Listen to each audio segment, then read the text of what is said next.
Starting, sustaining, and having a successful small business is hard, but you already knew that. But wouldn't it be great to have a podcast that talks to and digs in to the people who've made it?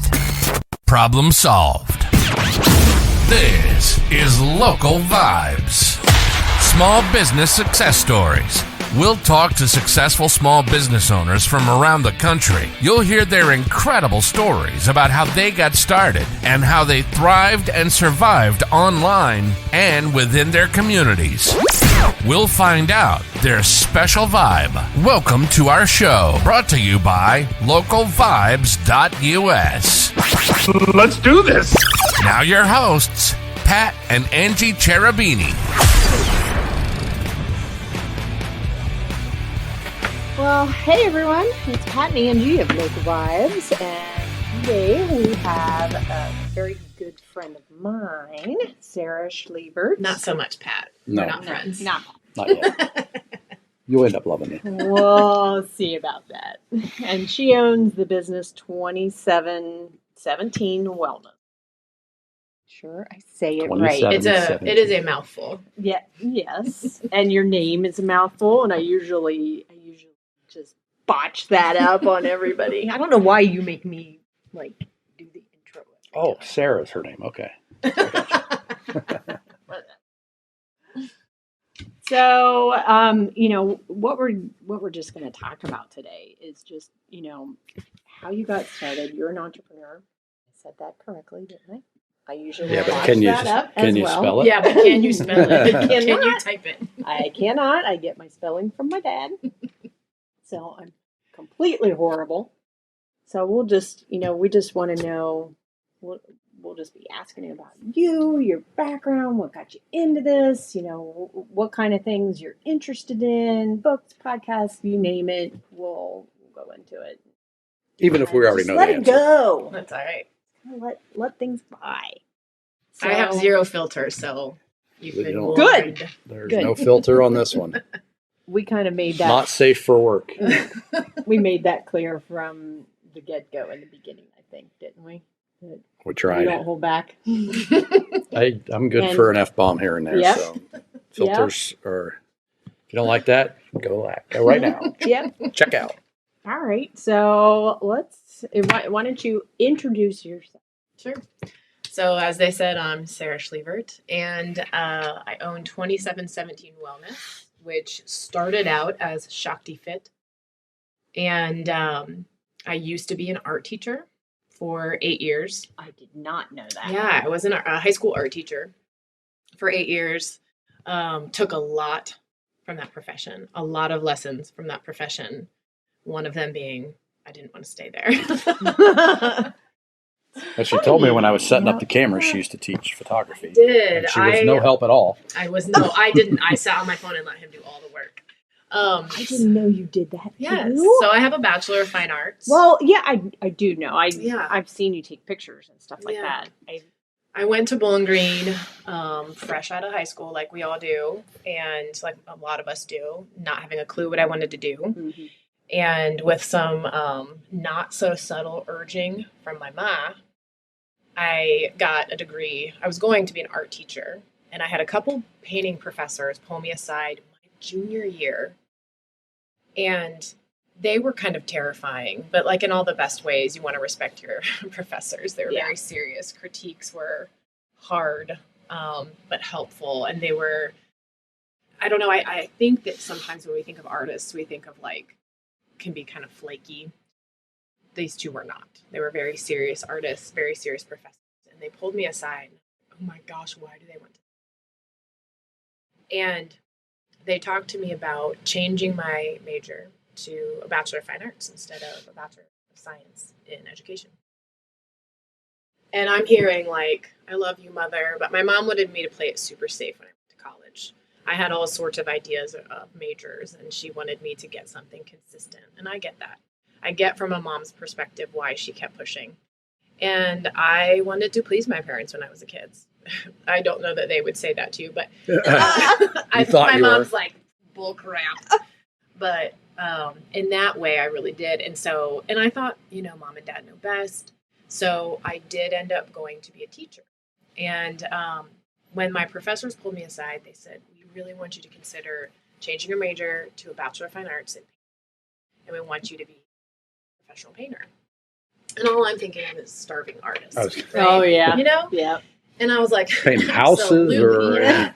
And I literally said to them, like, I do not come from money. I have a crap load of debt just from being here. And I'm not going to step into the world with debt and this big question of whether or not I'm going to make it. Mm-hmm. And I really, I was so flattered and I appreciated their confidence in me as a professional artist. But in my world, what I knew where I came from, that was it was not a thing. Right. So I humored them and I did double major and I did end up getting a Bachelor of Fine Arts. And in painting and drawing because I couldn't settle on just one. So I had to do some summer what was classes. your favorite? Did you think you were a good painter or were you drawing? I didn't understand until they brought me aside that I was a good painter. Okay. And I got that feeling. I had a really solid background at that, and I don't know why I see it. I don't know. I did not know that we had this in common because I had a scholarship to Ohio State in fine arts. So that's what I started out in. Yeah. But then I was on the same kind of track where, well, number one, I was paying my school. Mm-hmm. So since I was paying for it after a year and a half, I mean, the next step up, you were buying $1,000 worth of product and stuff that you needed. I couldn't do that. Yeah. So that's it was an expensive major. It was a very expensive major. And I was doing a lot of commissions through college. I was already getting paid to paint, and I still didn't have confidence in it.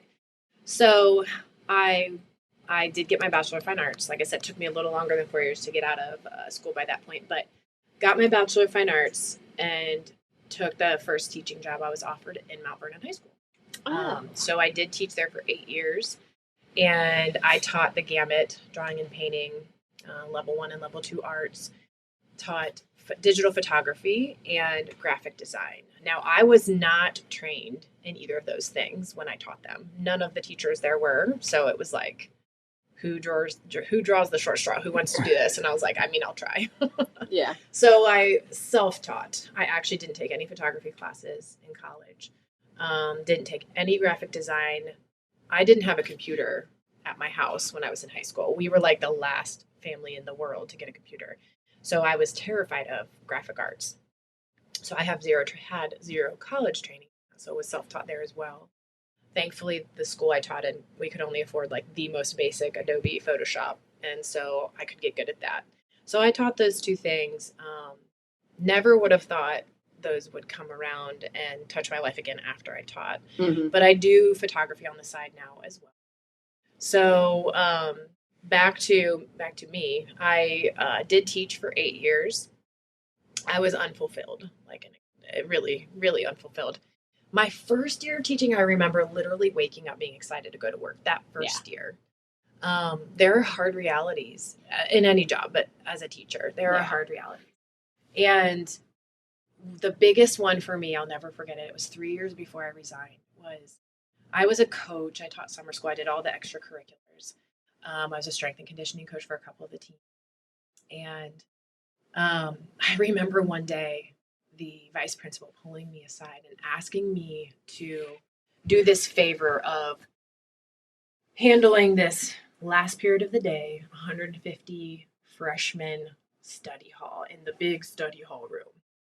Okay. And he asked me because there was a new male teacher and an older male teacher who were assigned to it.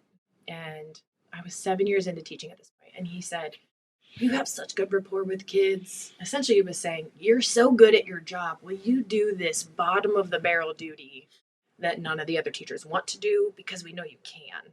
And we know that this seasoned teacher that was supposed to be assigned with this new teacher, we know he can't handle it. So will you do this? So in that moment, it told me, you're really good at what you do. This person who gets paid more than you, has been here longer than you, isn't. We're giving him this cake duty. You come do this thing for us because you're good at this. And they kept trying to put the icing on it. You're good at this. I'm complimenting you. Mm-hmm. So this doesn't feel like we're telling you to go clean the toilets. And it was in that very moment. And there were other aspects of that job that were similar. It was that moment where I was like, man, I'm good at what I do, and I feel like I'm getting punished.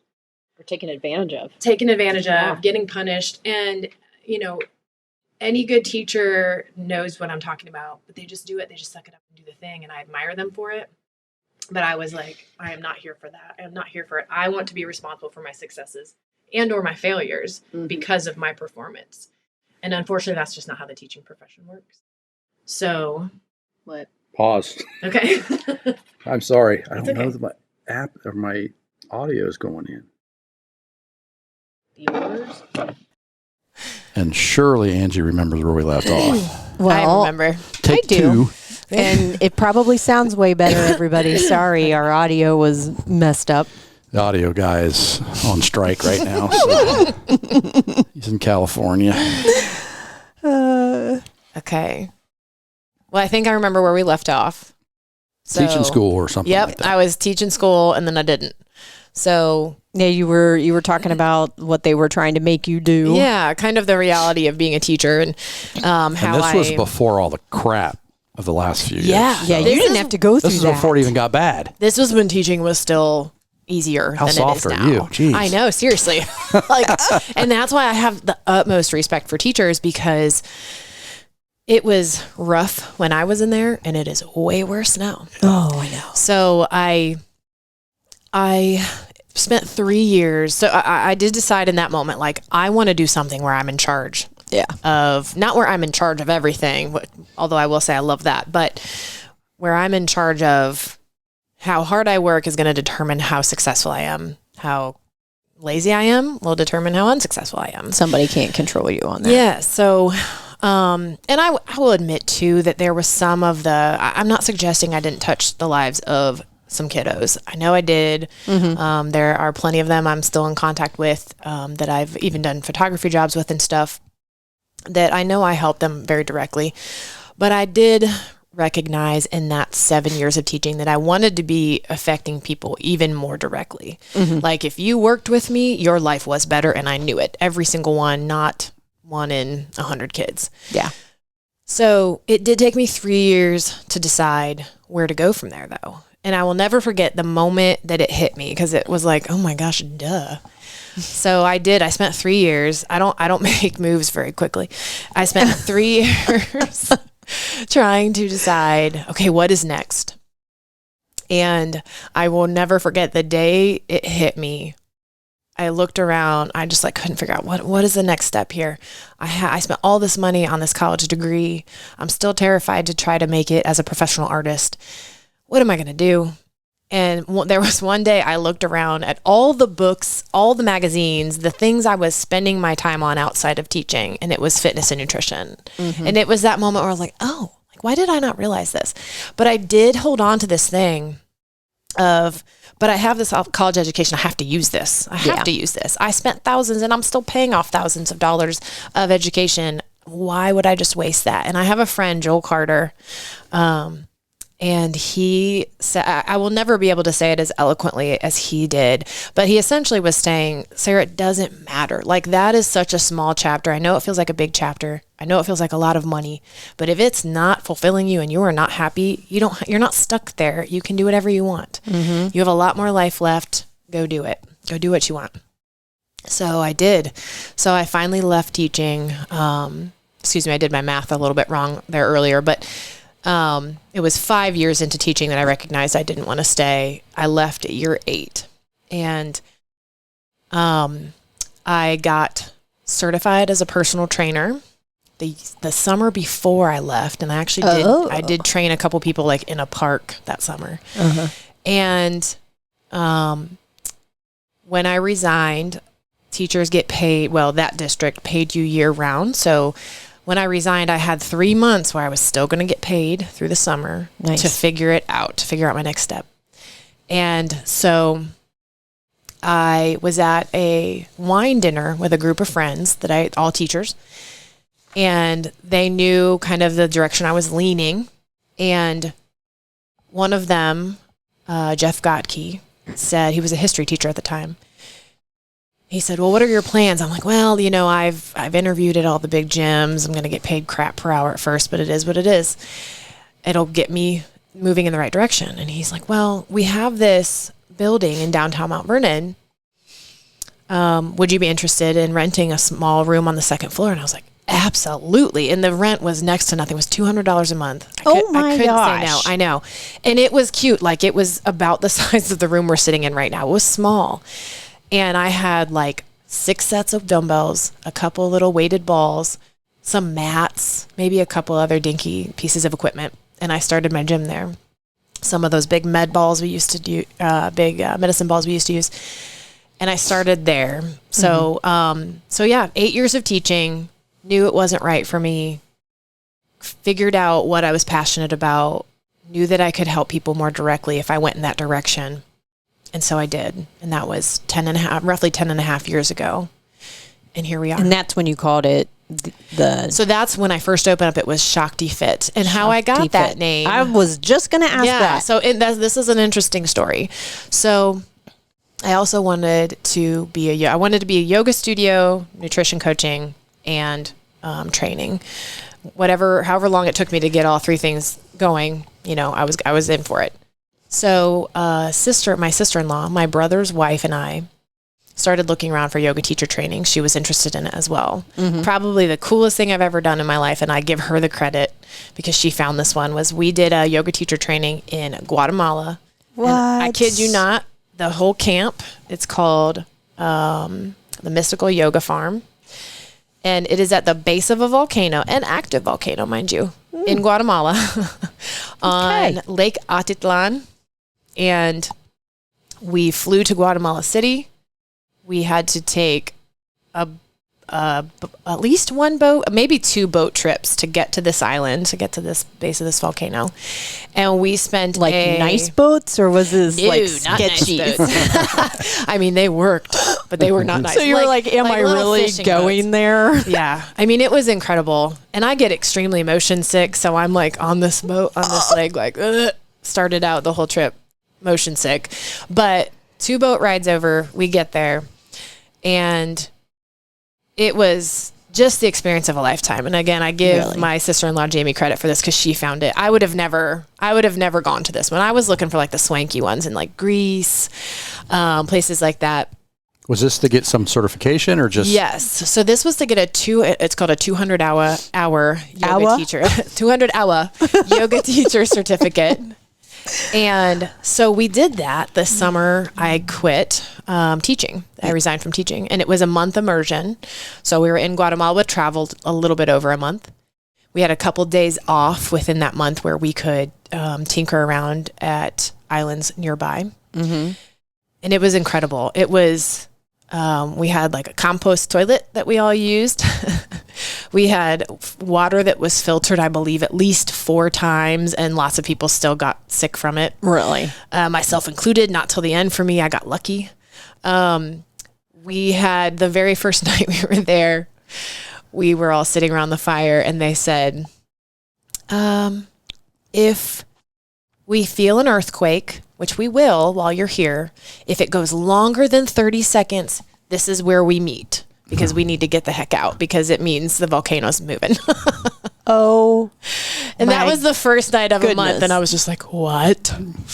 And it was really cool though. I mean, just scorpions, and never saw a tarantula, but spiders as big or bigger and as furry as tarantulas everywhere. We stayed in these tiny little cabins. No. They were little shacks that we stayed in.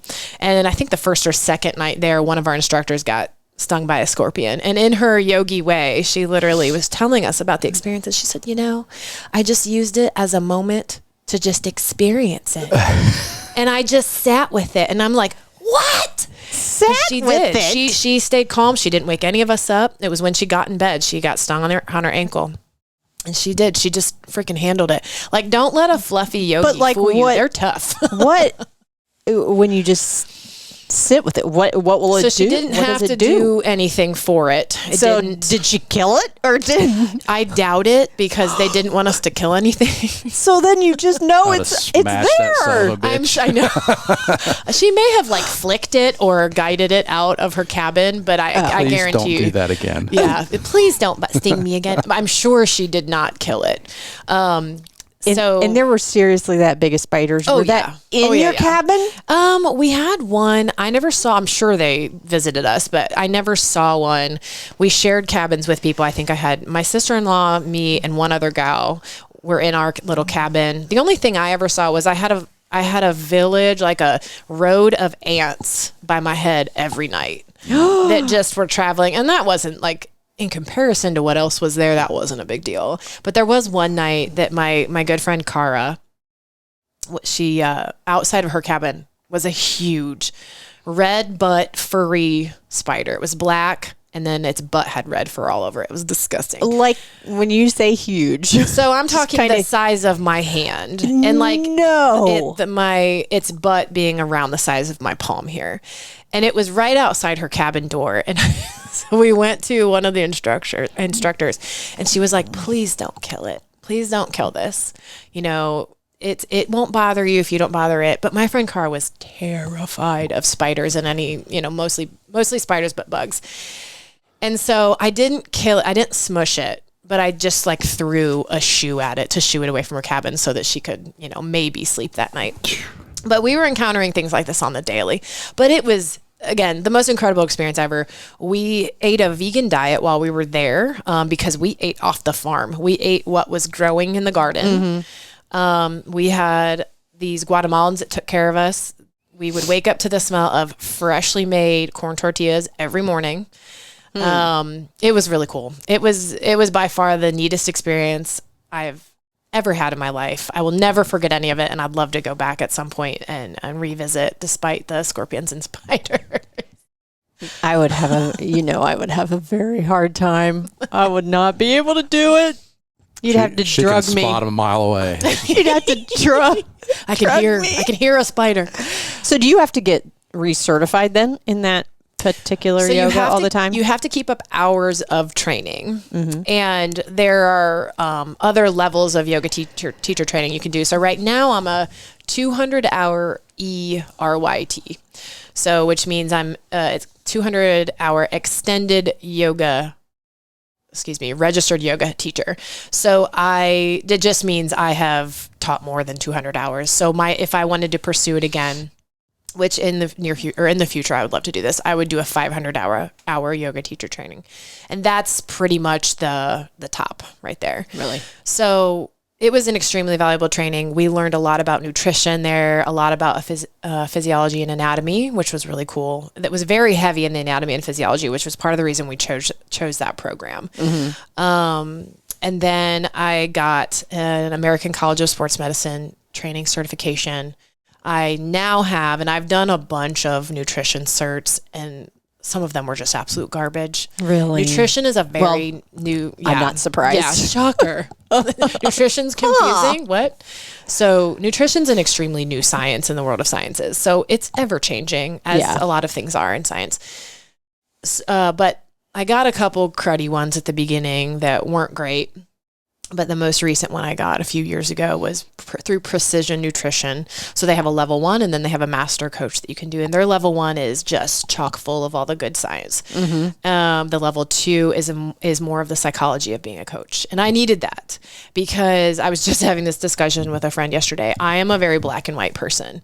I have trouble with the you say you want these things. Why aren't you doing the things I'm telling you to do? You can't understand why white people won't do it. I must have a little bit of that. Yeah. I'm not good at the gray area and the empathy. Yep. And I knew as a coach, I was not strong in these areas. So, and I wanted to be, my intention was there, but the way that my brain works, I just couldn't, I was having trouble helping my clients connect the dots. So I got the Precision Nutrition Master Coach cert, which was lovely. It was all online, but you had to show up to class. You had live classes. You had to work collaboratively, tripped over that one with your peers every class. I mean, you couldn't just sit there and pick your nose or be on your phone. You had to be engaging. Yeah. It was excellent. I loved that. And then currently, super excited about this. I'm in my 3rd month of something called the Active Life Professional Program. So I'm what's called an Active Life ALP candidate, which just means I'm going through the program. It's roughly 13 months long. Some of it is self-study. But then we are expected to show up to a certain number of labs every week where it's similar to the precision nutrition cert. We get to engage with peers, share ideas, brainstorm together on client issues that we might have. And the purpose of ALP is to bridge the gap between fitness and health, because neither one of them are doing the freaking trick. Right. How much money is spent, billions of dollars spent yearly in the fitness industry. And America is fatter than ever. We are sicker than ever. We have the information, but we don't know what to do with it, because we know this. It is mental. It is not a lack of information. It is not, I can't tell you if I had a dime for every client that came to me and said, I know what to do, but. Always excuses. I heard somebody in my head, I can't remember who it was, but they used to say, you know that diet and exercise is the answer, but you want it in a pill. Yes. That's what everybody wants. Just Yeah, make absolutely. it easy. You want it. And unfortunately, those pills are becoming available to us now. Yeah. Oh yeah. Well, that's all the that's all the doctors want to do. I mean, Yes. it's a it's whole what they're vicious trained cycle. to. So doctors, unfortunately, Well, they're not trained. No, they take one semester in nutrition early in their education, and it's kind of a blow-off course for them. They're very well trained in prescriptions, but not in nutrition. So anyways, ALP, Active Life Professionals, they have Active Life RX is, they're kind of like for the average bear, Instagram account you can follow. Excellent information put out every day, multiple things daily. And then they have, and then there is an Active Life Professional account as well, and anyone can follow it. And it's extremely valuable information. If you're not a fitness professional, some of it might be like a little overhead, but I'll be honest, sometimes it's over my head. Yeah. And I'll be like to my mentor, Linda, oh my gosh, like, am I supposed to know these words? And she always says, don't worry, Sarah, you're going to get there. But it is the most valuable program out there for fitness professionals that I have ever found. It's a really large financial investment. Yeah. But you will see the results of it. You will get that money back instantly. I joked with you guys earlier. It's a really full-bodied education for a fitness professional. It's not just the anatomy and physiology and the programming, although those parts are my favorite, and that's the stuff I want to dig into. It's the business, it's the finances, it's marketing. And I joked with you guys earlier that I'm like, ooh, marketing and or finances. Like, don't want to talk about that, but you gotta deal with it if you're going to run a business. It has been so incredibly valuable. It is insane. I just can't even express enough how much that has changed my game. And that's always been... Have you noticed a difference with your clients? Absolutely. Really? And the cool thing is, despite me ignoring the marketing like it's the plague, my clients have increased drastically since I started that program. And it's simply word of mouth. Really? It's not me trying yet to get new clients. It's the quality of the service. And I've always considered myself an extremely high quality trainer. I'm always looking for the best certs, not just the cheap ones. Shout out, if you are trying to be a fitness professional, trying to be a trainer, don't use ACE. Like, don't use the crappy $150 certs. Right. Get something juicy. It's going to pay off eventually. And people need to know, because a lot of people know me. And if you've listened to any of the podcasts, I'm in CrossFit, and I'm in CrossFit with Sarah. And I think it's interesting and it's great that you are a trainer yourself, but you're coming to somebody else and going to different places for coaching yourself in different areas. And I think my hat's off to you, because I think a lot of people, and I've heard that with friends of ours, like their kids may be coaches or trainers somewhere, they all were like, oh, CrossFit, how we get with that. But you're open to being taught by other people. Absolutely. And finding the strengths in different things. So that's cool. No matter how good this training is that I'm doing and previous trainings that I've done, there's always something to learn. Every good coach has got a coach. You guys know this. Oh yeah. I've always been coached or mentored since I started this business. I've always been enrolled in something. And I can't imagine not like it. When do you reach the point in your profession where you're like, I know it all? I don't think you ever do. Than Well, me. we say it about, our kids we had one that went to a little bit of college and the other two just didn't want to. But then because what we do, we know you don't need it for what we do. You'll be behind. We're not against college. We're against most college. Yeah. If you don't need it, it's a waste of money. But I probably have spent 6 figures on coaching to do what I don't even coach. know how much you've I mean, it's been 25 years, but Yeah. I've always had coaches. I currently have coaches and mentors. I currently pay other people to teach me what I ended up teaching other people. All the books in the library. But even the people that I've paid are paying somebody above them. Absolutely. And that's, I never want to be the smartest person in the room. And if we are, like, we're not getting any better. Yeah. So yeah, I mean, training, and I can't imagine myself not being enrolled in some sort of training to better my profession. And unfortunately in Ohio and most states, that is not monitored. You can call yourself any kind of coach, any kind of trainer, which is and crazy. not be held accountable for any credentials. And that drives me nuts because you can, And then people believe them. Yeah. And they just take what they say and think it's true because this is a professional, quote unquote, that I'm paying. So they trust them. And this is how you injure people. And especially with nutrition, like nothing makes me crazier than a person who's giving nutrition information and they don't have any business doing it because you are drastically affecting that person's life. And hopefully you're not friggin' messing it up. yeah. Hopefully you are not affecting them in a negative way.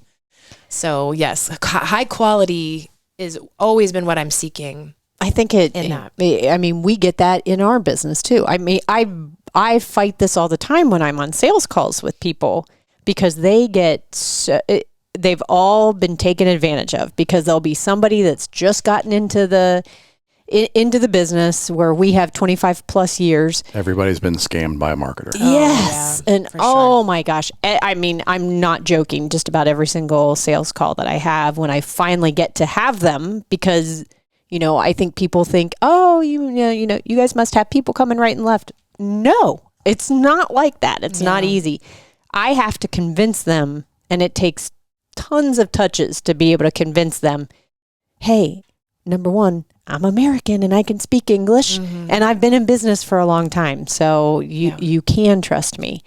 But people it's sad. They get taken advantage of by people who really don't have the knowledge. Certainly. Yeah. But we talk about it in the marketing, and it's probably the same way the websites, especially of marketers and website design, the generic, our team does this and we do that, and there's not a name or a face anywhere. And people get sucked in and for me, I'm like, I get posts, people will comment stupid shit on my business posts about, you're a scammer, you're doing. I'm like, dude, I'm on my personal profile. Go look and you can see everything I've done. And if, nobody else, people that know me aren't saying that. So I know trainers are the same way.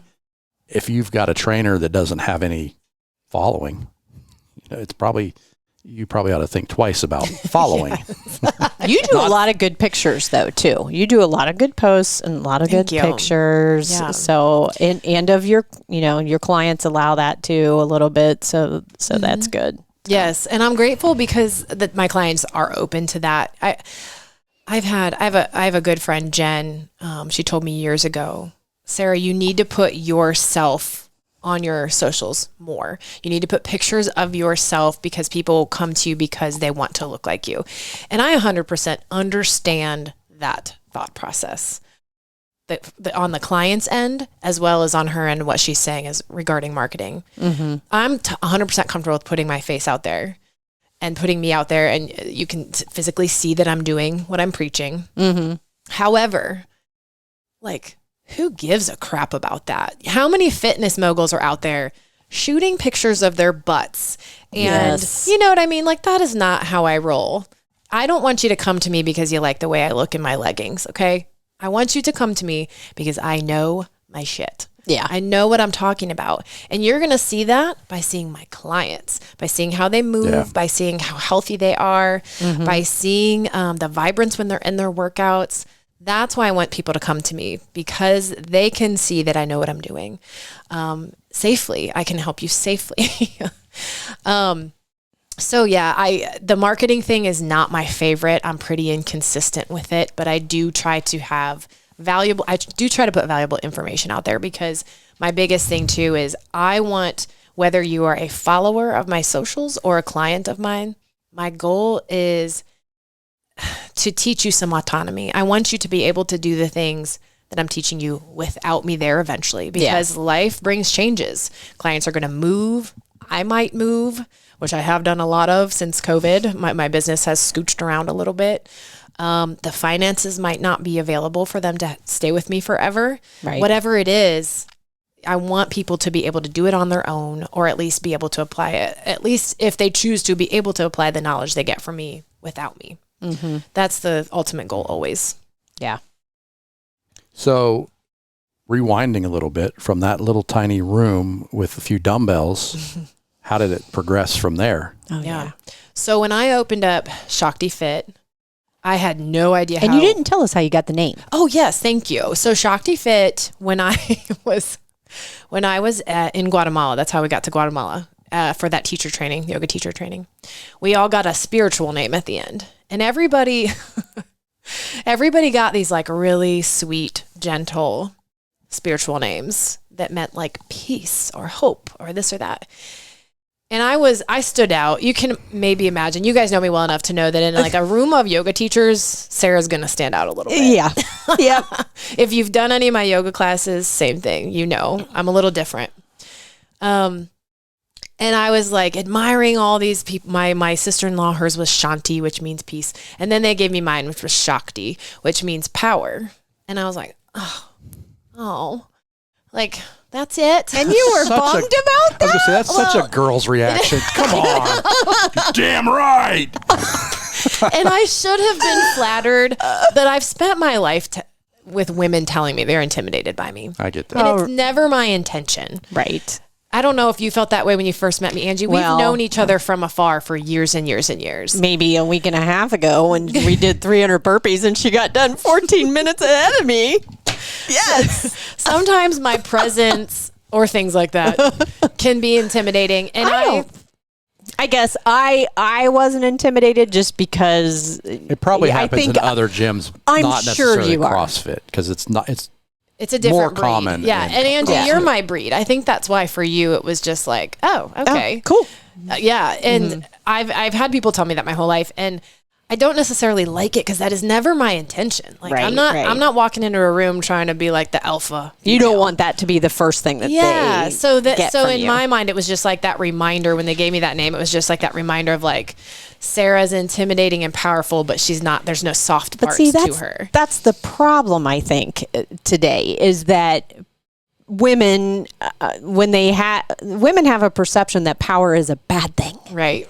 And, just you saying that, now I'd be like, damn, yes. I'd be excited to have that sort of thing thought about me. Yeah. So I think it's great, but I can see where I'm sure when you step in everywhere, everybody's like that. Yes. Guaranteed. And some people, you're beautiful, you're strong, you're everything that a lot of people want to be and don't on think the camera, they can be. You're black on black, so you can't. Sarah's jacked and fit, so. Hey, trust you can't see my the guns light very aren't well, showing. can you? I'm just kidding. Yeah. No, so it was that moment of like, because I went to this thing for a bit of a transformation, like you lay at the base of a volcano for a month and you think maybe the parts of you that you haven't been able to convey of your personality might. Like maybe I brought that more forward. And so in that moment, it was just like, oh, another person telling me I'm powerful. Like I know that one. Yeah. But are you seeing all these other things? So anyways, I don't want to say I was disappointed. It was just like, oh, okay. Well, okay. Okay, guys. But then after I got home from Guatemala, like I was opening my business a few days later in my tiny little room. Yes, literally 3 days after I got home. So I had to come up with and I didn't have a name for the business yet. So I was like, I gotta do that. I got to come up with a name. So I was like, well, I guess I will use Shakti. Evidently that describes me well. So I came up with Shakti Fit, and I loved it, and it did serve me well for a lot. There's been lots of Well, now different, I understand it. Yeah. I it love makes that. it even cooler when you know the There's story. been a lot of one sweet old man one day came into my gym to ask questions, and he goes, "What now? How do you say it? Is it Shake It Fit?" And I was like, "No, but that's so good." That's actually pretty cool. So that's how the name came about. And then very recently changed it to 2717 Wellness. And I was looking for a name that embodied the community and not just me, but the community of what Shakti Fit and now 2717 is. And so 2717 is a proverb in the Bible that says, as iron sharpens iron, so one person sharpens another. Mm-hmm. And my clients feed me as much as I feed them. Right. We are bouncing that power off of one another. We share it. When they don't have it one day, I hope to give it to them. When I don't have it, they rub it off on me. And although I'm mostly personal training, I do have a couple duals and small groups. Who is let in that gym matters to me. Mm-hmm. I don't just let anybody in. If you ever go to my website, we have coffee first. We decide together if it's a good fit. And it isn't always. And not just like me being like, no, I don't want you at my gym. The other way around too. I'm not everybody's cup of tea. And that gives us the opportunity to see if we're a good fit. And I'm very clear with that when I communicate with my clients in the initial consult. Like, this is for us to see if we think this is a good fit. Not for me, not just for them, for us to see if it's a good fit. So that 2717 change meant a lot to me because it embodies the impact I want to have on my clients, but also lets them know that how they show up matters to me. Mm-hmm. How you walk into that gym, even if you're just overlapping the person before you for 5 minutes, it matters how you show up. It matters how you engage and interact with the people around you. Right. So that means a lot to me. So that was the brand change very recently, last spring, I believe. Yeah. Pretty recently. recently. That. Yeah. Cool. So can you tell us, okay. So she answered your question. Mm-hmm. Did I elaborate enough? So, Yeah. so I went from a small, tiny little baby room. Yeah. And then the building owners opened up the top floor to me at that point, which was this big, it used to be a ballroom when the building was first built in 1811. So you're right downtown. Yes. Gotcha. Old, beautiful building downtown. That's cool. And then the Williams Flower Like Shop. where at? Like close to Downtown? Alcove or? Right next to Alcove. Really? Yes. Okay. The shop just north of the Alcove. Yep. Right. Okay. Next to. So then the business that had been in the very bottom floor for years, Williams Flower Shop, she bought a building even further north in downtown Mount Vernon and moved out. And so then they offered me that bottom floor. And I had 9 yoga teachers, 7 trainers, Wow. myself included at that point. And we encompassed the whole building. Yoga classes and training, some group classes then as well. And then we outgrew that building. We moved just around the corner on Gambier Street, also in downtown Mount Vernon. And then COVID hit. And then we had to close our doors. So I tell you what, though. Are you kind of glad it happened? It was a blessing for me. And I know I don't say that lightly because I know a lot of people suffered, and I did too, but came back so much stronger. Yeah. So Shakti Fit grew so quickly. And I did not, I was like, this small town of Mount Vernon, I didn't know how they were going to feel about yoga. Yeah. Some people who don't really know much about yoga think it's a little like culty or Buddhist or it's a certain religion. Nope, that's not how I ran it. It was a physical and mental practice.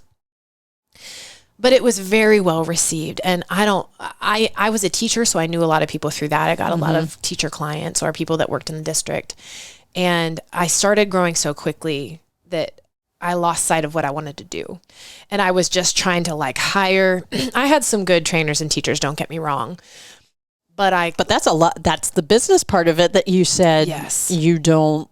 I did not thrive at that. That's not your strength. It was not my strength. And you grew fast. I grew very quickly, physically in the building, and then we filled it. We filled it with clients. And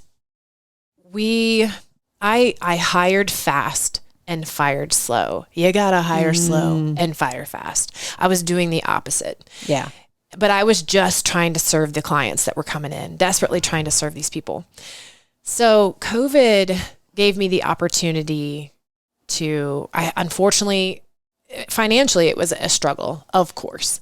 I had about a third of my clients that stuck with me and let me train them outside, which it was chilly at first when we had to shut down. So like March. truly We were outside. outside in March. Yep. And I did the yoga classes over Zoom. So that was great. I am so grateful to this day for the people who stuck with it, because they could have just been like, no, sir, I'm not training outside and in front of people. I'm not doing yoga over Zoom when I had this gorgeous ballroom studio of yours.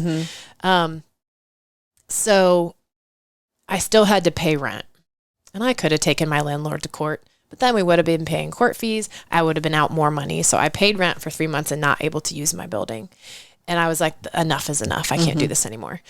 So I used that opportunity to just pivot and figure out what I wanted to do. I actually went back to school to be a nurse while still serving some clients, moved my business to my property at that point, and built up I took some really cool classes. I got two anatomy phys classes done for nursing. I was going to say, you went to be a nurse now. Seriously? I was going to be a nurse because I was like, they kept their jobs. No, true. If the government can just tell me I have to close my doors, like, I'm a single income. Like, what am I going to do? How do I handle that? It was terrifying. So money was very tight. It was terrifying. My mom desperately wanted me to get a 9-to-5 or go back to teaching again. And I was like, I can't do that. Like, I have tasted self-employment, entrepreneurship. I can't go back. I love running my own show. I love my level of effort is matched in my success. I loved that. Yeah. So, and I almost did, man. I almost gave it up. I was accepted into nursing school. I had done all the little prereq courses, the prereq courses I needed to do, which were a couple anatomy phys classes and a microbiology class.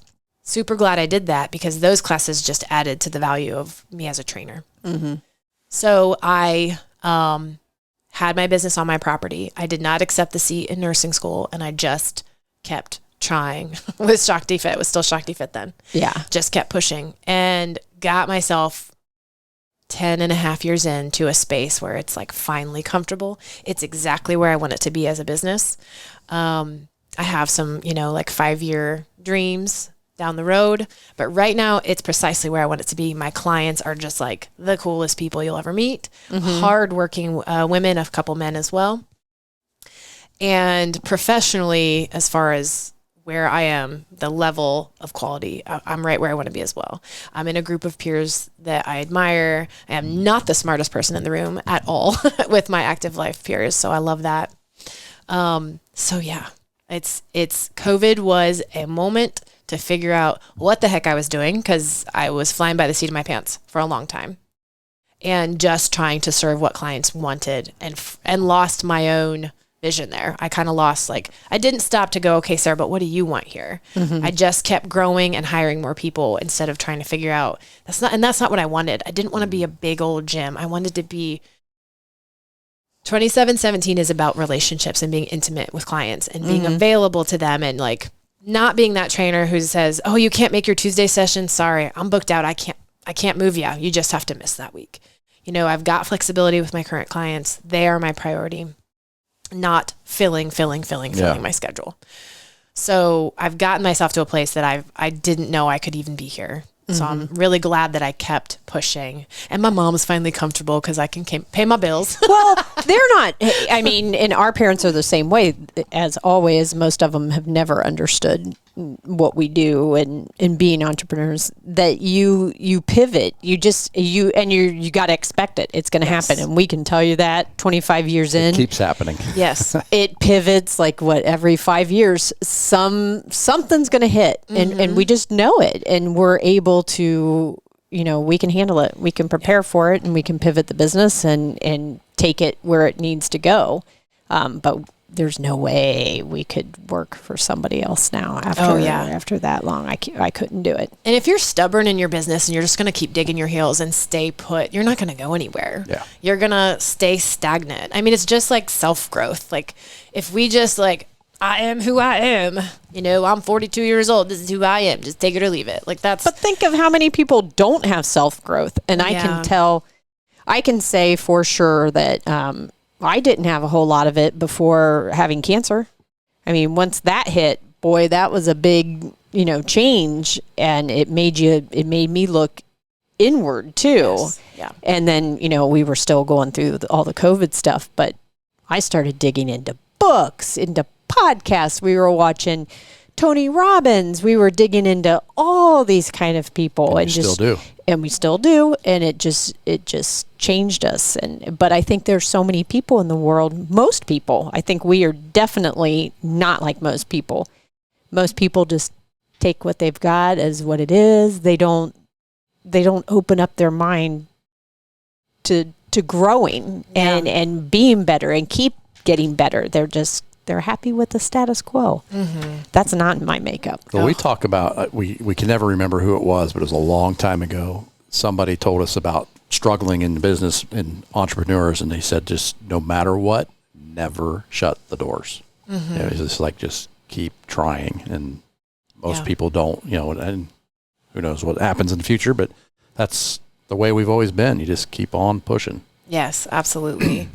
And my sister said to me once,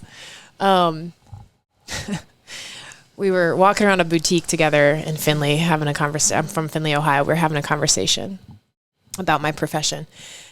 And she said, Sarah, when stuff is going well, why do you always want to change it? And it was in that moment that I was like, I recognized how different I was from all of my siblings, I think, in a way. And we're all our own unique person, but my way of thinking is just very different. Now, my mom was self-employed when I was growing up. She ran a daycare in our home and did craft shows. She was a basket weaver. So really, I get the self-employment bug from her, but it's also why she's terrified of me being self-employed, because she knows that it's harder, insanely difficult. Mm-hmm. You don't just get to show up to someone else's success story and help support it. You are it. Mm-hmm. Well, and I'm making the assumption, you said that was your sister that said that? Yeah. And most people would say that being locked into a 9-to-5 job, that you don't have any freedom and you got to stay there for 40 years before you can retire, is good. Yeah. When you hear it, you say, why do you quit when things are good? That doesn't sound very good to me. People are locked into a 9-to-5 with retirement and all that. You might get 2 weeks vacation. Yeah, 2 weeks vacation. Now get an extra day every year for the next 30 years, and they think that is good. And yes, and I admire it. And so she has 2 children. So I know in her, and she's one of the brightest women I've ever met. My sister is so incredibly intelligent and strong as an ox mentally. And I know in her head she's got 2 kiddos. She wanted that stability, and she's got it, and she's built a beautiful family from it. And I have the, we'll call it quote, luxury in that way. I don't have children. I just have to take care of myself. And I've had a lot of support. My mom has financially helped me out since COVID, multiple times. And that, I know that was pivotal. I don't know without her help what I'd be doing. I might have given in and done the 9-to-5 thing, or I might have gone back to teaching. So I have a lot of blessings that have hit me here. I've had some challenging things. My 3rd year into my business, I went through a dissolution. That was extremely challenging. Cause 3rd year into a business, you're not really making money yet. Yeah. Right. You're lucky to break even. And I was breaking even, but then I was suddenly breaking even and getting a new place and, buying new furniture and having all these extra expenses I didn't have before. So I've had some challenges, that COVID, other things along the way, but I've also had some parts where God was like, here, let me give you this little care basket this time. And I've had a lot of help for sure to keep me going. And I finally feel 10 and a half years in, I finally feel self-sufficient. Oh, finally. That's good. But I wouldn't give it up for anything. It's the hardest thing I've ever done and the most rewarding thing I've ever done at the same time. Mm-hmm. And I wouldn't give up that roller coaster it's, you guys know this, it's like feast or famine. You're either It makes you stronger for sure. And it's like, I don't know, my sister might be right in a way. I probably tend to take the more challenging roads sometimes, but it's because I think it leads to the bigger reward in the end, you know, and that's like how I treat my business as well. Like I'm selling training packages, but what I'm really trying to sell you is grit and mental fortitude. If you look hot when we're done, icing on the cake. Right. But what I'm trying to sell you is you're capable of bigger things than you know, bigger things than you had in the past, bigger, better things than you even know you can do. They're on the way. And that's the service I'm trying to sell. The getting you healthier, making you move better, that stuff is awesome. But it's the mindset that I'm trying to ultimately improve among humans. And it makes a huge difference. Huge difference. We do that all the time. If my mom's listening to this, if she ever listens to this, I mean, it's something I get on her case all the time too, because I even have some sisters that are probably like this. They look at the glass half empty versus half full. And I always try to change it. I always try to say it in a different way when they'll say something. And so yeah, changing people's perspective. But you have to when it comes to training. If you don't change their perspective in exercise and stuff, if you don't change that mentally, they're not going to be successful. They're not going to stick with it. So if you meet with me and I don't make you uncomfortable in our initial consult, I didn't push hard enough, because the reality is if you're coming to me with these goals, whether it's fitness or nutrition that we're focusing on, or both, like my question to you is, are you ready to change as a person? Because that is what we have to do. You got where you are currently being who you are. And that's not like you're a bad person, we have to change who you are. No, but you do have to change who you are as a person. You have to create this avatar of who you want to be. And every decision you make every day, you have to wake up and go, what would that avatar do in this situation? Would they call off sick from their workout, or would they show up? Would they make the healthy dinner, or would they order a pizza? And don't get me wrong, there is room for pizza, ice cream. I make room for it every week or two. But you have to change who you are as a person. You just do, if you want betterment in health, fitness, entrepreneurship, your career. I mean, you guys know that in all the things. We say it. I mean, we teach it. We say it. And I mean, it's fitness. It's in profit, business. You know, whatever your goals are, who do you have to become to be the person that gets that goal? Oh yeah. Because I mean, I put it out the other day. I mean, our goal for our business is we're trying to double our revenue this year. What we've been doing ain't going to double our revenue. So we need to become something that some business leaders that will be able to double revenue. Yeah. So, and you got to name the things. Same thing. Yeah. You got to sit and name the things. And that's what I help clients do. Like, Sarah, I want X, Y, or Z. Okay, great. But we're not going to just sit and wish for it. Yeah. Like, we have to do these things. We have to do these tactical things each day to get there. And you cannot focus on the end game. You have to focus on the things you have to do every day to get to that end game. Or you're just going to make yourself crazy. Yeah. So speaking of that, what's like your most memorable moment so far? Or do you have a few of them with clients? With clients, specifically with clients, I would say I had this client, Abby. Abby is a recovering addict. She is the other podcast I have done. You guys asked me if I've done another podcast. Abby has a podcast called Perfectly Imperfect. Wonderful podcast. And Abby worked so hard when she worked with me. She recently moved, so we had to end our professional relationship. She's a little too far away now to work with me in person, and has had some other personal things come up as priorities. And she was working out one day, and this has happened to me multiple times, but this particular day I will never forget. She was working so freaking hard. I'm standing behind her, and I could cry right now thinking about it. I just started crying because I was watching this girl who's going through something really hard. As a recovering addict, every day is a battle, and some of those battles are harder than others. and knowing what she was going through with her daughter at the time as well. Alcohol or all the things, everything. But, mostly drugs. Okay.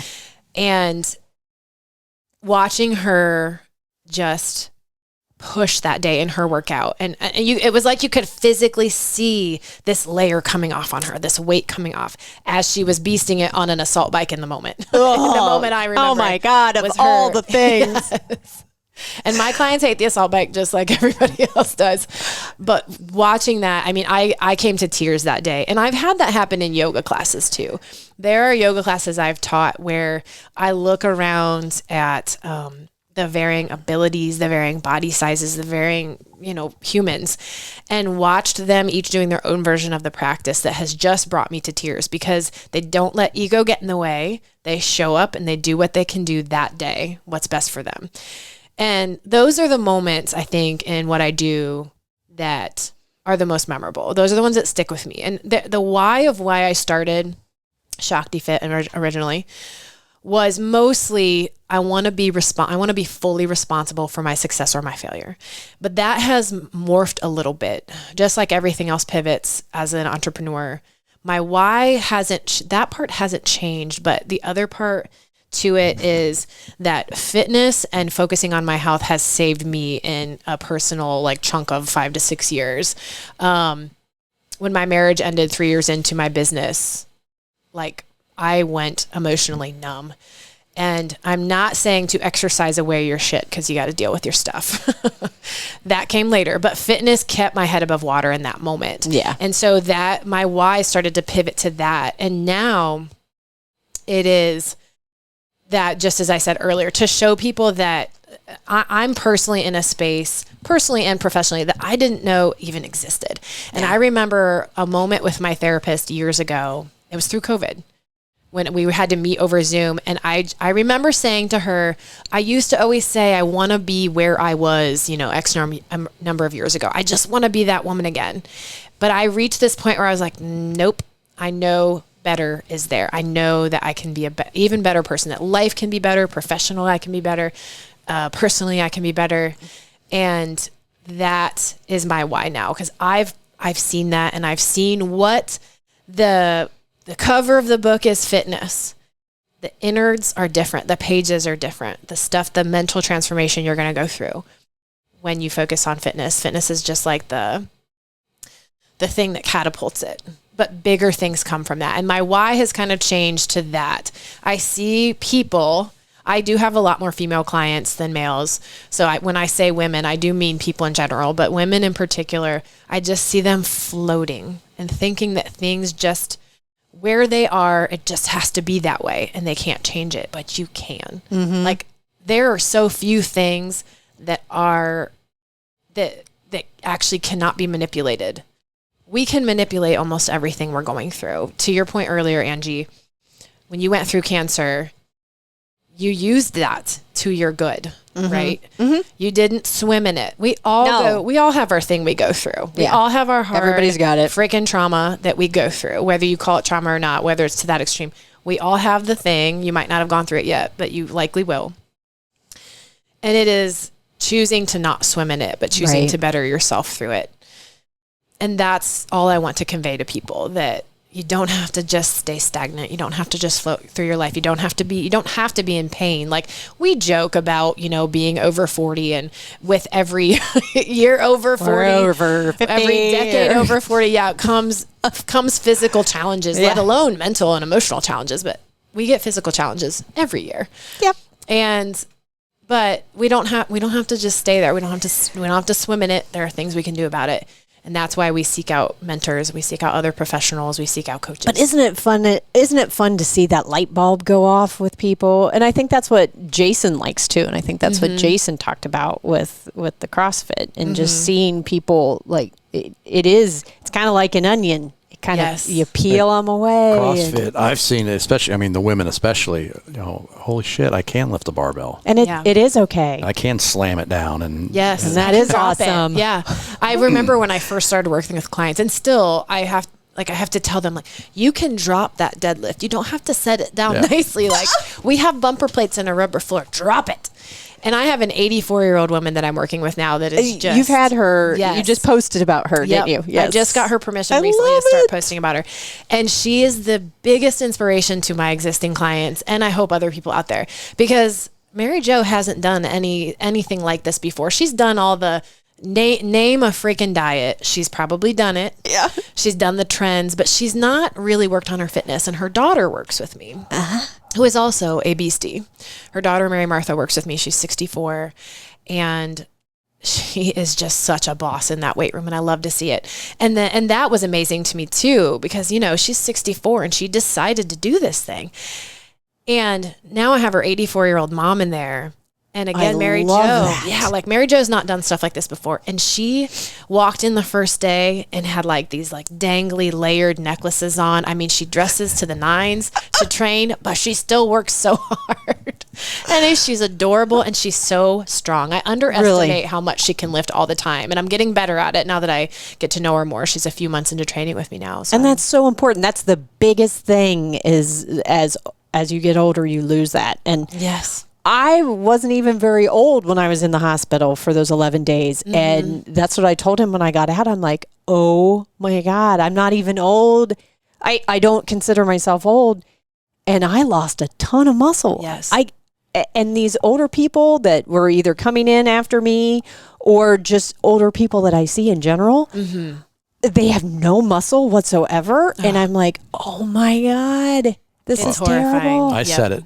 When I turned, you talk about that magic 40 number. When I turned 40, I blew my back out. I suffered for 2 years. I think thought it was 3. it was 2 that I just didn't walk because it hurt. I laid down in a ball for 2 years trying to figure it out. But I always told her, you know, that's been 15 years ago. My legs still ain't the same because I didn't do anything. I got nerve damage and all that stuff. But I always told her, I'm like, I now understand how an old person gets injured and sits down and never gets back up. Absolutely. Because if you don't, because I had to work to get back up and my legs are still weak. But and hip surgeries that happen in people's 70s and 80s are like a death sentence. If they don't decide to get up and do that tough physical therapy, their life is going to end within a few years. And with like Mary Jo, Had she had anything? Any issues at all? No, she's a breast cancer survivor. Awesome. But she hasn't had any other huge things happen to her body. But her muscle mass is very low. Yeah. And we from 30s on, we all, no matter how healthy you are, we all experience sarcopenia. Yeah. Loss of muscle mass. But we can fight it. It's why we have to be careful with how much protein we eat because protein builds muscles. I wish that cupcakes built muscle, but they don't. Wouldn't it's it really be annoying. nice? Yep. I wish that like peanut butter built muscle, but it doesn't. Yeah, but most people think yes. it's got protein in it. Side note, peanut butter. I hate that. Peanut butter is not a protein, it's a fat, Yes. people. Thank you. So her coming in there and bothering with this, right? She's 84. She could 100% be like, I'm 84. I'm going to eat and do whatever I want because... Where do we hear that? yeah. Anybody's parents out there? Anybody? But instead, she was like, I'm watching my daughter do this thing. And her daughter encouraged her to come in. Because when she first came in, she was blunt. She said, you know, I'm here because Mary Martha wants me to be. But now she walks in with a little, standing up a little taller. Really? Mentally and physically standing up a little taller. And she leaves standing up an inch taller, I swear, every time. How long has she been coming? Just a few months now. And we're actually this week taking her body composition again to see how much lean mass, how much muscle mass we've put on her, which I'm so excited to do because I know that woman, it's incredible. At 84, it doesn't friggin' matter how old you are. At 84, her lifts have gotten so much heavier than when what kind of she stuff do you started. do with her? And what did she start with? Mary Jo is not that limited. She has some overhead limitations, her range of motion overhead with one arm Which in is particular. probably most people, really. Yes, with one arm in particular, I cannot remember in the moment if it's her right or left. I believe it's her left arm. She has a little bit of mobility issue there, but otherwise she moves pretty well.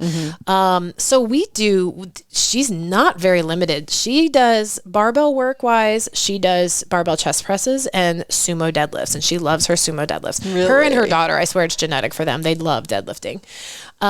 She does dumbbell deadlifts. We do a lot of dumbbell work. And the reason we do barbell work because it's empowering to work a barbell, especially I think as a woman. Oh yeah. To know what you're doing with a barbell is just friggin' cool. Mm-hmm. We do a lot of dumbbell work though, because she needs unilateral work. She has balance. Yep. As we all do, she has a side that's much weaker.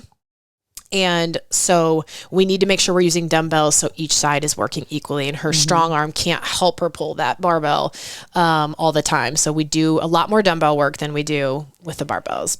But we get that in there because I want her to experience it. Yeah. I take videos and I send them to her, and she loves to show her sons because they're impressed, and they should be. They're impressed that their mom is in there moving around dumbbells and barbells and kettlebells. And, we modify what we need to modify. Like when she does squats, she sits to a bench still every time. Mm-hmm. But holy smokes, she went from like having to have her hands on the bench to that woman can hold a 26-pound kettlebell and just stand up and down off a bench for multiple reps, no problem. Really? Now. I mean, in a matter of just a few months and just a couple of days a week. And there are some weeks where she only makes it in 1 day a week. So she's not given up a lot. She gives me 2 hours a week maximum. And that's it. And she has seen massive changes, and the rest of her life is now going to be completely different. What does she say? I mean, has she noticed herself? I'm not sure. I think she has, and she will know when she sees the hard data this Friday when I take her body composition. Cool. I know it's going to help. Yeah. And I can't wait to take it. I made her wait a little longer because I wanted consistent attendance in there. Mm-hmm. I think if you asked her today, she would still kind of say she's kind of there because her kids want her to be there. Mm-hmm. But I see it in her eyes. I see when she's doing a lift, and you can see it in her videos too. Her eyes literally sparkle when she's doing something that she couldn't do the week before or the month before. Yeah. You probably has never done in her entire life. And I know she doesn't want to admit it yet.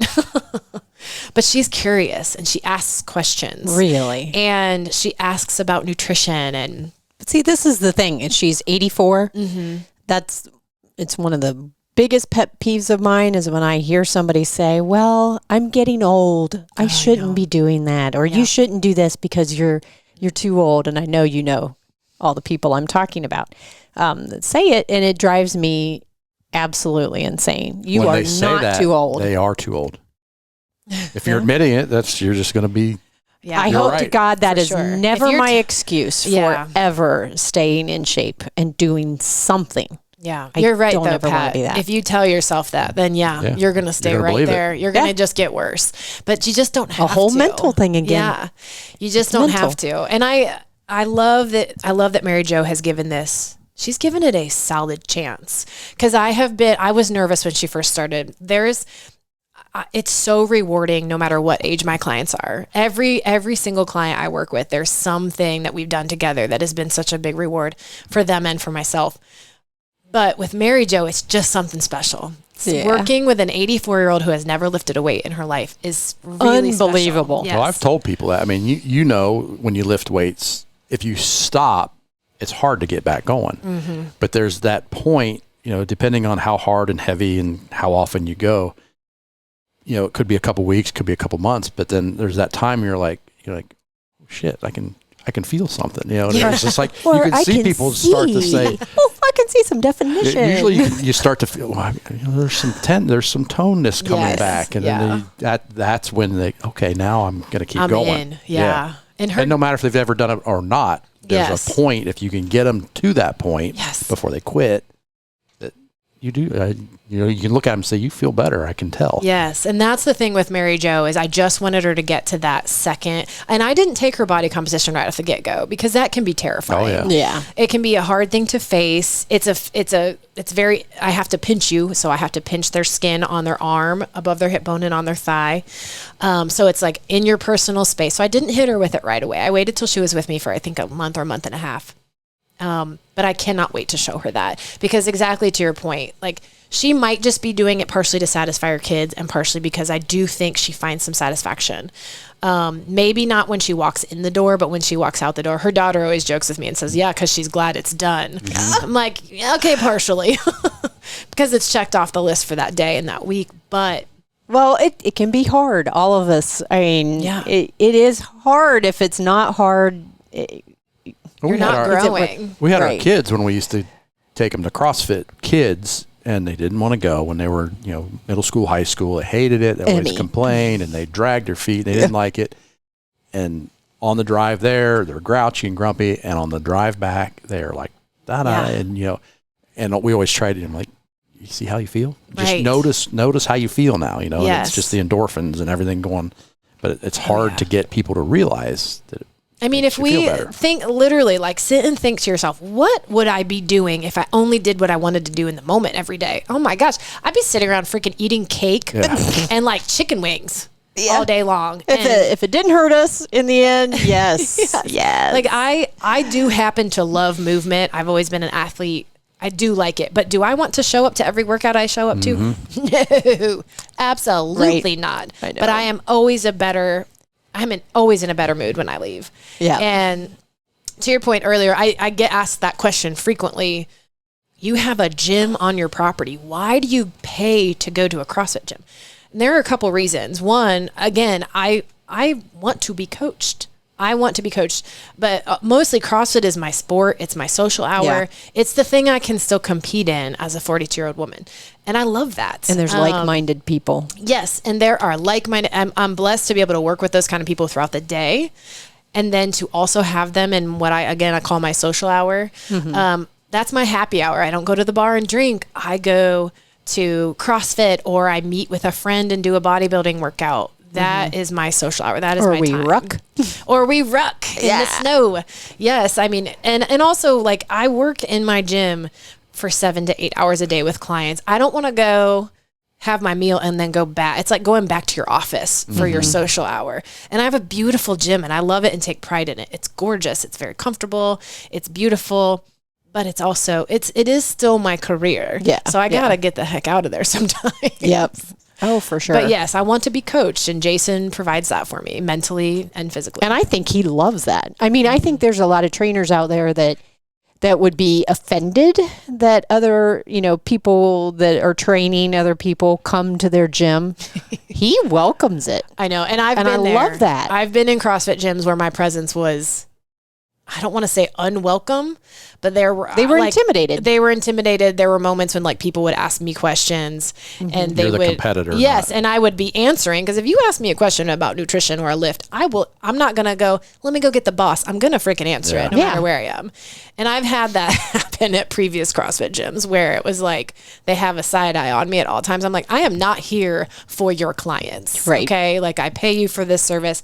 I want to be coached. I want to be in this group of people throwing heavy crap around. Like, but you're right. It's Jason has never once felt that way, or I've never felt that energy from him where he's like, ruh-roh. I don't think he looks This at is people no. other trainers that way at all. No. And we will collaborate in the future. I'm sure of it. And that speaks high or low of the trainer, that they are there to help people. It's not just their business, whatever it takes to help people. Right. For and we free know or the not. other places that I can probably name where it was, but Yes. but that's they're not as confident in what they do, and it's more of a business than like you said, it's your hobby. So yes, and I'm sure you guys find this too in the fitness realm. It is very difficult to find other fitness people who are willing to collaborate or join forces, because it's exactly that. It's like, you're our competition. Not doing CrossFit's that. really bad about it, and Jason And in this county. I think it's everywhere, and I the saying, I say it all the time, that especially small businesses that are even CrossFit, you're fighting Planet Fitness and trying to, but you can't compete with them. But when the CrossFit gyms, I always say it's like the burgers. Downtown Newark, there's a few restaurants. They're getting better, but a lot of times they've always competed against each other. Don't go down there. They're gossiping.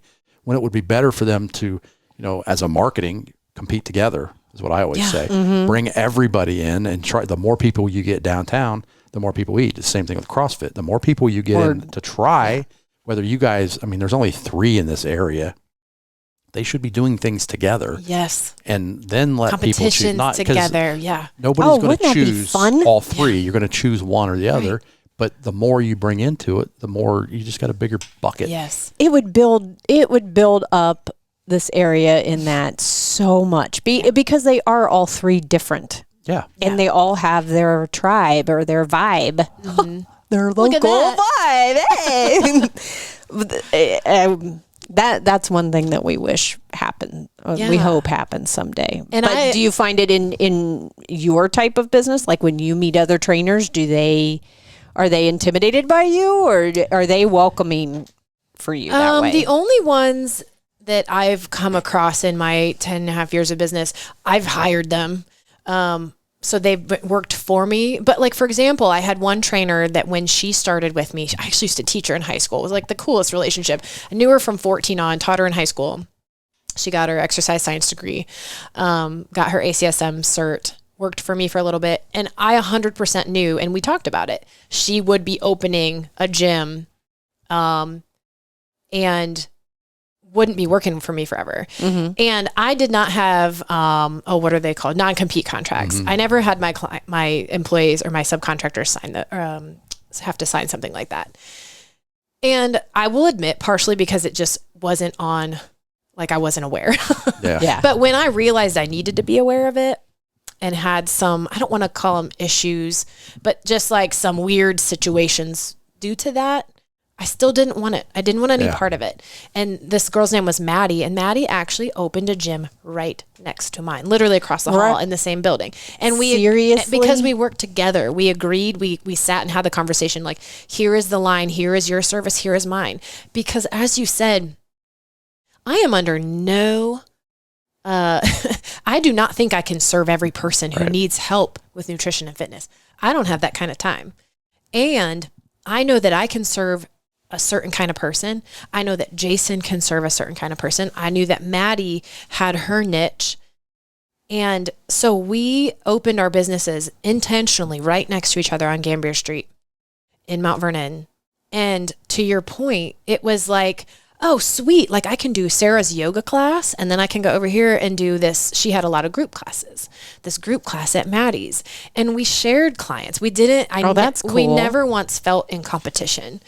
And just like you said, like we've talked about that about Newark, they're getting more and more good restaurants. And instead of it being like, oh, there's competition, it's making me drive to Newark on a night. I want to go out to eat versus driving all the way to Columbus because I have all these options in Newark. So I'm in Newark so much more often because of that. Yeah. And the industry that I always talk that does it the best is the breweries because they all carry each other's stuff. They never carry the big brands and they promote each other and it's become a thing. I mean, 20 years ago, you wouldn't have dreamed about making beer because Budweiser makes it all. Right. You know, and they said you can't compete with them. Well, they do because, and I think it's a lot because they compete together. You know, they have a passport that you can go to, you know, they tell you which one to go to next because they know people, you know, they can't serve everybody. Right. And not every, you know, people with that, they travel. But I think that's that whole thing, you know, they're competing together. Yeah. It's that abundance mindset versus the scarcity mindset. There are so many people who need help in fitness and nutrition. Mm-hmm. I mean, so many of us need help with that. And like I said, that's why I love Jason. I've never once walked into that gym or him and I have business talks all the time. Never once have I felt like he was like feeling me out to see what I'm going to do to, you know, manipulate what he's going to do. And I'm sure he doesn't feel that way about you. No, not at all. And I've definitely felt that in the past. So I love that. And it is rare to find in the fitness industry to find people who want to collaborate and support one another. It is rare, but they're out there. It is sad. And, you know, even the places I've had a negative experience in that category where they thought I was competition, so like kind of pushed me away a little bit. There have been moments where like I've had clients that can't afford my services anymore, or maybe I can't serve the time they need, that I have referred them to those places because I'm like, this is a little lower price point for you. You know, it's a group setting, so it's a lot different. You know, if you're not intimidated by a group setting, you know, go here. And I remember one gal that I told to go, I'm not naming names here, but I told to go to a CrossFit gym that I used to go to that was like a real issue with the competitive thing. which was a shame because we were just about to collaborate. And then all of a sudden it was like, Really? nope. So she told me that the owner, when she said, yeah, like Sarah referred me here. And she said he just had this look on his face like, what? Really? Yeah. And I've referred multiple clients there. Way back when I first started, I referred a guy that I used to train there because I couldn't do the times he needed anymore. He was really hit or miss with his travel work schedule. So like being able to say, Sarah, I'm going to see you every Monday, Wednesday, Friday was tough. Yeah. He would need to have something more open, like a group class schedule. So I referred him to that gym. I had a couple I used to train. The wife lost their job. The husband, his revenue was low there in the mortgage industry. They needed something at a lower price point. I referred them to a CrossFit gym. You know, I don't care what other people do. I'm going to live to my standard. If people don't feel that way toward me and my business and collaborating and that kind of thing, whatever, I don't care. If I think they have a good service that's going to serve someone, I'm going to refer them. I do that. I do the same thing because I'm starting to get a little bit pickier on the people. Not picky, more so I need to make sure that a hard end time, so we're going to just our do services handheld and here. what we We'll try have to not offer, picky they're basis. going to use it and they're going to use it right. And if they're not going to do it, there's no point in being on the phone conversation and taking their money if they're not. So, what's your favorite book? So it's really more about them, not more about me. It becomes more work for me because it drives favorite me podcast crazy when or clients YouTube don't or listen whatever to that me. you like. Yeah, they just listen and do because the I know things. one of It them would that be you successful. For Yeah. I think I know one of them. So I it takes listen more to of my time, I love and podcasts. then we My get nowhere. absolute And I favorite just podcast don't is the wanna Huberman do Lab. Yes. The Huberman Lab. Have you Like, listened to Brecka yet? Gary Brecka? Yes. I'm not actually an enormous Brecka fan. I like his info, but he's a little, I don't want to say he uses scare tactics, but he's a little bit like urgent about it. Yeah. Salesy. Yeah, a little salesy, a little bit like just below scare tactic. Yeah. And it's just a little too extreme for me. He does put out some good info though, but he is a little salesy. And he I does like have lots of Huberman though products. too. Huberman is Sometimes incredible. I can't understand, it goes above my head, but Yes, he is. He's very professorial. yes. Love the Huberman Lab. I also like Chasing Excellence is one I listen to every week as well. It's Ben Bergeron. Oh yeah. He's he was an elite CrossFit athlete coach. He has a box in New England. So he's wonderful. Also the Consistency Project. I was trying to think of my last one.